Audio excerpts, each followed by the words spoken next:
You know, I said in previous podcasts how Punch Imlach might be probably the most undiagnosed bipolar GM in the history of the NHL. He was a shit disturber with the Leafs. He was a shit disturber with the Sabres.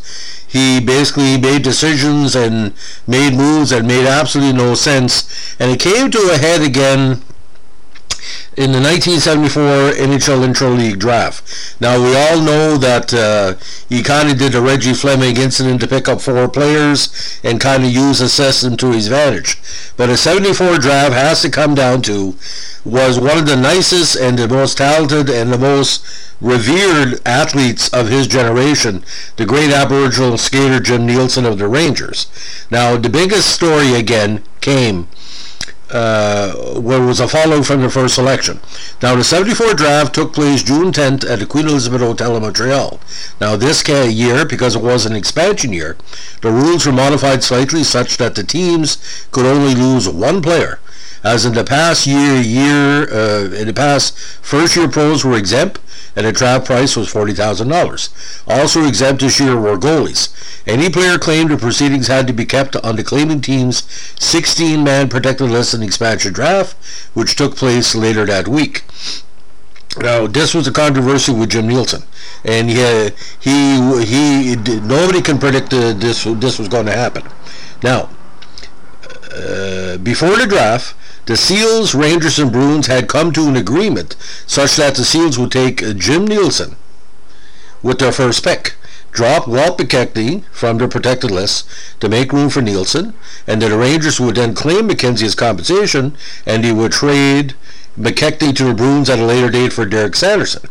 All was going according to plan until the Sabres had their turn. Because McKenzie was claimed as compensation for losing Neilson, McKenzie wasn't placed on the Rangers' protected list. Sabres GM Punch Imlach thought he could claim McKenzie from the Rangers, his rationale being McKenzie was the best player available, thus negating the pre-arranged deal the Rangers and Bruins had agreed to. NHL President Clarence Campbell had to step in and immediately ruled that the selection was invalid. He explained that this year a team could only lose one player, and the Rangers had already lost Neilson to California, and the Sabres would have to take another selection or forfeit their pick. Imlach threatened to appeal to the Board of Governors, but Campbell rebuffed him, telling him appeals on this matter would not be allowed. Imlach waived the selection and the rest of the teams passed as well, ending the draft.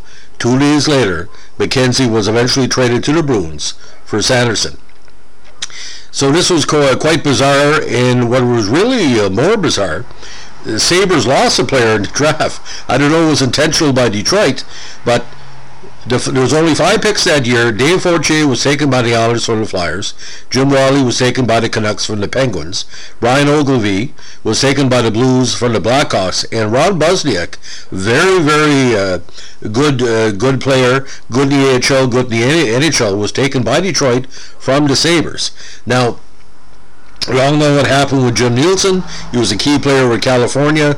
There's still efforts, of course, in recent years to get the Hockey Hall of Fame to induct him for his long-time excellence and his what do you call long-time dedication to Aboriginal sports, especially hockey, across Canada and the States. That's yet to be determined. But all I know is that Jim Neilson was never involved in any major controversy in his hockey career. A decent guy, a great player, but to have Punch Imlach use his basically crackpot ways.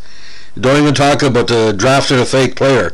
You know, Harold Ballard, Punch Imlach, I don't know where one started, the other one ended, just because Imlach was gone from Toronto. Like, he took the spirit of Harold Ballard's foolishness with him. Like, it's okay to be what you call your own person, but Punch needed really an enema, in my personal opinion. Anyway, you can tell I don't like Punch Imlach too much. I respect him as a player. I mean, not a player, but an organizer. I mean, putting together a French Connection. But maybe that's what stopped him from winning the cup, because nobody wanted to trade with Punch Imlach. Thanks for listening. Keep your stick in the ice. Bye.